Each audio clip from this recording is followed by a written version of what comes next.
70 ఏళ్లు నీటి అడుగున ఉన్న గుడి మళ్లీ భక్తుల దగ్గరికి ఎలా వచ్చింది? మైసూర్లోని వేణుగోపాల స్వామి గుడి అద్భుత కథ ఇది. 12వ శతాబ్దంలో హోయసల రాజులు ఈ గుడిని ఎంతో గొప్పగా కట్టించారు. కానీ 1911లో అప్పటి ఇంజనీర్ విశ్వేశ్వరయ్య గారు రైతుల కోసం ఆ ప్రాంతంలో డ్యాంను నిర్మించారు. దీని కారణంగా అక్కడ ఉన్న ఆ ఆలయం నీటిలో మునిగిపోయింది. అయితే 2000 సంవత్సరంలో వచ్చిన కరువు కారణంగా ఈ ఆలయం మొత్తం బయటపడింది.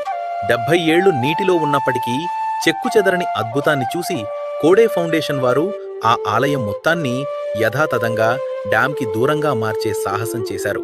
దీనికోసం గుడిలోని ప్రతి రాయికి నంబరు వేసి ఫోటోలు, వీడియోలు తీసుకున్నారు. తర్వాత ఒక్కొక్క రాయిని జాగ్రత్తగా విడదీసి కిలోమీటరు దూరంలో ఉన్న కన్నంబాడి గ్రామంలో ఆలయ పునర్నిర్మాణం చేపట్టారు. దాదాపు 10 సంవత్సరాల వ్యవధిలో పాత కట్టడంలోని ఒక్క రాయి కూడా మారకుండా తిరిగి అచ్చం పాత గుడిలాగే అద్భుతంగా కట్టారు. ఆ వేణుగోపాలుడి ఆశీస్సుల్లే